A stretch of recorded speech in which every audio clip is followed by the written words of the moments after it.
हम गुंजन चौधरी मैथिली गुंजन चैनल पर अहाँ समस्त मिथिलावासी के स्वागत करै छी। आई हम मधुश्रावणी पावनि के पूजा प्रारंभ के वीडियो साझा कर रहल छी। अहाँ सब वीडियो के अंत तक जरूर सुनब। आशा करै छी जे अहाँ सबके वीडियो पसंद आयत। पूजा प्रारंभ। नाग पंचमी दिन पबनैतिन भिनसरे उठी नित्य कर्म से निवृत्त भ पूजा हेतु जे सासुर से साड़ी लहठी आयल होइत तकरा पहिरी हाथ पैर पवित्र पूर्वक धो क भगवती का स्तुति गीत सुनैत भगवती तथा कुलदेवता के प्रणाम क पूजा का स्थान पर आबि बैसथि। तहन पातिल पुरहर आ कलश वाला अरिपन पर ऊपर से किछु धान राखी देथिन। तखन कलश के जल से भरी ऊपर से एक आमक पल्लो दे देथिन। तकरा बाद पातिल में दीप लेसी लेथिन। आप पूजनिहार अपन आसन पर बैसथिन आ गीतगायन लोकनि गौरी का गीत गाबथि। सरबा में बनल हाथी पर जे गौर तिनका गौरीक लेल जे बनल 3टा अरिपन ताही में उतरबरिया फूल पर राखी, सासुर से जे आयल गौरी तिनका बीच वाला फूल पर राखी, मधुश्रावणी लेल जे बनल गौरी तिनका दक्षिण बरिया फूल पर स्थान देथिन। एकटा केरा के पात पर नैवेद्य आ दोसर पर फूल अक्षत चानन बेलपात धूप दीप आदिक व्यवस्था क लेथिन आ तहन गौरी पूजा निम्न मंत्र सँ पंचोपचार करथिन। गौरी पूजा।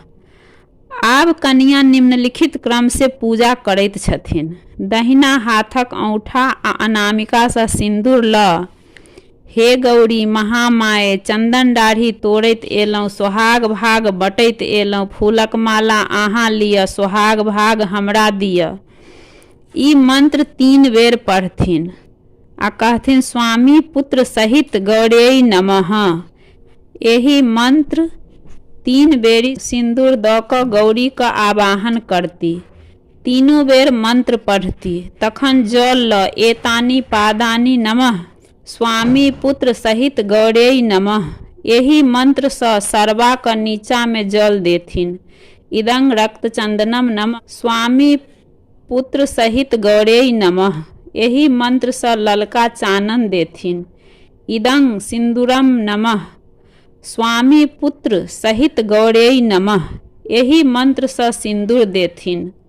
तखन एतानी रक्त पुष्पानी नमः स्वामी पुत्र सहित गौरेय नमः।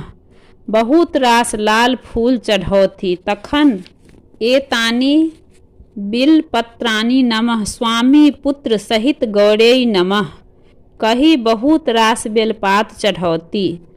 तखन इदम पुष्पमाल्यम स्वामी सहित गौरेय नमः कही लाल अथवा पियर फूलक माला चढ़ौथिन। तखन एतानी गंध पुष्प धूप दीप तांबूल यथाभाग नानाविध नैवेद्यानि नमः स्वामी पुत्र सहित गौरेय नमः कही नैवेदक उत्सर्ग करथिन। तखन इदमाचमनीयम नमः स्वामी पुत्र सहित गौरेय नमः जल देथिन। तखन एस रक्त पुष्पांजलि नमः स्वामी पुत्र सहित गौरेय नमः कही क आजुर भरी ललका फूल चढ़ौथिन। अहिना यही मंत्र सबसँ सासुर एवं नैहर के गौरी के पूजा क प्रणाम करथिन। कलशक पूजा। तकर बाद कन्या कलशक पूजा करैत छथिन। ओ अक्षत ल नमः शांति कलश इहागत छ इह तिष्ठ कही कलश के आवाहन करैत छथिन।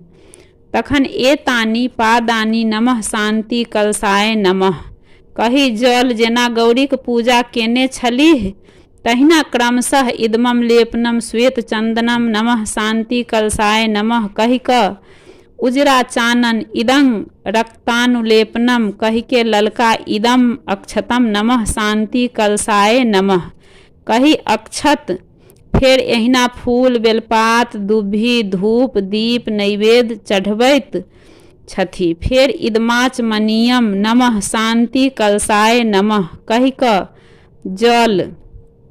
नमः शांति कुंभ महाभाग सर्व काम फल प्रदः। पुष्प गृहं शुभ यक्ष पूज्याधार नमस्तुते। एस पुष्पांजलि नमः शांति कलशाय नमः कहि कऽ आजुर भरी फूल दऽ कऽ शांति कलश के प्रणाम करैत छथिन। तखन क्रमशः सूर्य चंद्रमा आ नवग्रह के पूजा निम्नवत नमः सूर्य इहागत छ इह तिष्ठ कहि सूर्यक आवाहन क उपरोक्त प्रकारे तथा एतानि पादादि नमः सूर्याय नमः आदि मंत्र पढ़ी पढ़ी के क्रमशः हुनका जल उजरा ललका चानन सिंदूर अक्षत ललका फूल बेलपात दुभि नैवेद्य चढ़बै छथि, आचमन करबैत छथि आ लाल फूल सँ पुष्पांजलि दैत छथि।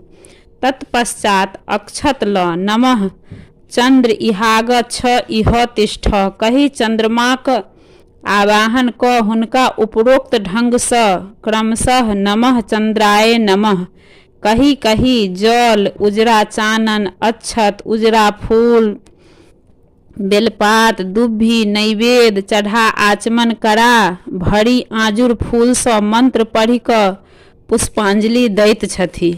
तखन फेर अक्षत ल नवग्रह इहागत छ इह तिष्ठ कहि चानन अक्षत फूल बेलपात दुभि नैवेद्य आदि क्रमशः उपरोक्त प्रकारे नाम ल नवग्रहेभ्यो नमः मंत्र पढ़ी कऽ चढ़ावथि। अंत में आचमन करा के पुष्पांजलि द प्रणाम करैत छथि। विषहाराक पूजा। अक्षत ल नमो नाग दाम्पत्य इहागत छ इह तिष्ठ कहि नाग भागक आवाहन क जल लय एतानि पादादि नमो नाग दंपत्तिभ्यां नमः इदमनुलेपनं इदं रक्तचंदनम इदं अक्षतम एतानि पुष्पानि इदं बिल्पत्रम इदं दुर्वादलं एतानि गंध पुष्प धूप दीप तांबूल इदमाचमनीयम एस पुष्पांजलि कही आजुर भरी फूल चढ़ा नाग भाग के प्रणाम करी। अब वैरसिक पूजा। पुनः अक्षत स उत्तरवरिया मैना के पात पर नमः शतानुज सहित वैरस्यै नमः कहि कऽ वैरसिक आवाहन कयल जाइत अछि। फेर जल ल एतानि पादानि नमः शतानुज सहित वैरस्यै नमः मंत्र पढ़ी कऽ जल एही तरहे क्रमशः मंत्र पढ़ी पढ़ी उजरा चानन अक्षत उजरा फूल बेलपात दुभि धूप दीप नैवेद्य चढ़ाओल जाइत अछि। तखन जल सँ आचमन कराय पुष्पांजलि चढ़ाय वैरसिक प्रणाम कयल जाइत अछि। चनाई नागक पूजा। तखन अक्षत ल के वैरसिक लागल पूरा पर नमः चनाई नाग इहागत छ इह तिष्ठ ई मंत्र पढ़ि के चनाइयक आवाहन कयल जाइत अछि। तखन एतानि पादादि नमः चनाई नागाय नमः मंत्र पढ़ी जल आ एहिना मंत्र पढ़ी पढ़ी कऽ क्रमशः उजरा चानन उजरा फूल बेलपात दुभि धूप दीप नैवेद्य चढ़ाओल जाइत अछि। इदमाचमनीयम नमः चनाई नागाय नमः एहि सँ जल आ एस पुष्पांजलि नमः चनाई नागाय नमः एहि सँ भरी आजुर उजरा फूल सँ पुष्पांजलि द चनाई नाग के प्रणाम कयल जाइत अछि। कुसुमावतीक पूजा। आब अक्षत लय उत्तरवरिया पुरवरिया पूरा पर नमः कुसुमावती इहागत छ इह तिष्ठ मंत्र पढ़ी कुसुमावतीक आवाहन कयल जाइत अछि। तखन फेर पूर्ववते एतानि पाद्यादि नमः कुसुमावत्यै नमः मंत्र पढ़ी कऽ ललका चानन तथा इदं रक्तानुलेपनम कुसुमावत्यै नमः सिंदूर अक्षत कुसुमक फूल बेलपात धूप दीप नैवेद्य चढ़ाओल जाइत अछि। अंत में इदमाचमनीयम नमः कुसुमावत्यै नमः मंत्र सँ आचमन करा भरी आजुर कुसुमक फूल लय मंत्र पढ़ी पुष्पांजलि दय प्रणाम कयल जाइत अछि। पिंडलाक पूजा। तखन अक्षत लय पूर्वरिया दक्षिण बरिया पूरा पर नमः पिंगले इहागत छ इह तिष्ठ मंत्र पढ़ी पिंगलाक आवाहन कयल जाइत अछि। उपरोक्त ढंग सँ प्रत्येक वस्तु क मंत्र पढ़ी क्रमशः जल, लाल चानन, सिंदूर, अक्षत, फूल, बेलपात, धूप, दीप, नैवेद्य चढ़ाओल जाइत अछि, आचमन कराओल जाइत अछि आ पुष्पांजलि दय प्रणाम कयल जाइत अछि। लीली नागक पूजा। तखन गोसाउनिक उत्तरक पूरा पर लीलीक आवाहन कयल जाइत अछि।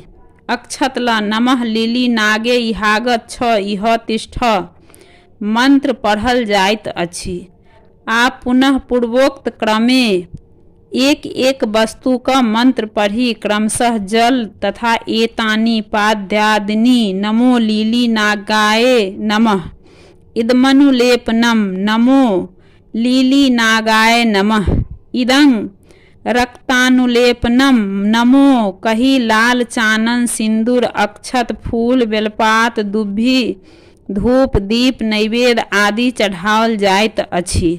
इदमाचमनीयम ई मंत्र पढ़ी आचमन करा भरी आजुर फूल सँ पुष्पांजलिक मंत्र पढ़ी पुष्पांजलि देल जाइत अछि। शतभागिनीक सहित गोसाउनिक नागक पूजा। तखन अक्षत ल के नमः शतभागिनी सहित गोसाउनी नागे इहागत छ इह तिष्ठ मंत्र पढ़ी दक्षिण वरिया मैनाक पात पर गोसाउनिक आवाहन कयल जाइत अछि।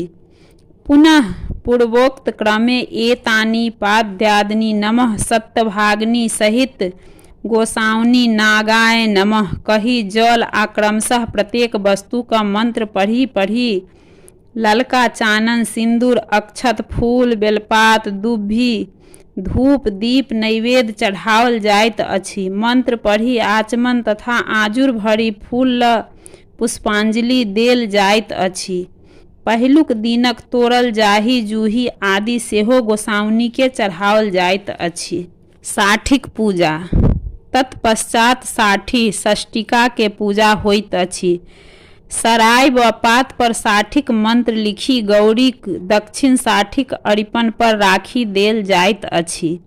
तखन अक्षत ल के नमः षष्ठी इहागत छ इह तिष्ठ कहि क साठिक आवाहन कयल जाइत अछि। तखन उपरोक्त क्रम सँ जल ल क एतानि पाद्यादीनि नमः षष्ठी देव्यै नमः आ प्रत्येक वस्तु का मंत्र पढ़ी अक्षत, उजरा फूल, बेलपात चढ़ाओल जाइत अछि। तखन एतानि दुर्वा दलानि नमः षष्ठी देव्यै नमः कहि क 60 टा नहि त कम से कम 6 गोट दुभि चढ़ाओल जाइत अछि। तखन जल ल मंत्र पढ़ी हुनका आचमन कराओल जाइत अछि आ एस श्वेत पुष्पांजलि नमः षष्ठी देव्यै नमः मंत्र पढ़ी क भरी आजुर उजरा फूल चढ़ा साठी के प्रणाम कयल जाइत अछि। तत्पश्चात कन्या बीनिक मोटरी के खोइछा में राखी निम्नलिखित 5 गोट बीनी क्रमशः 3 बेर सुनैत छथि। अगिला वीडियो बीनी पर आयत।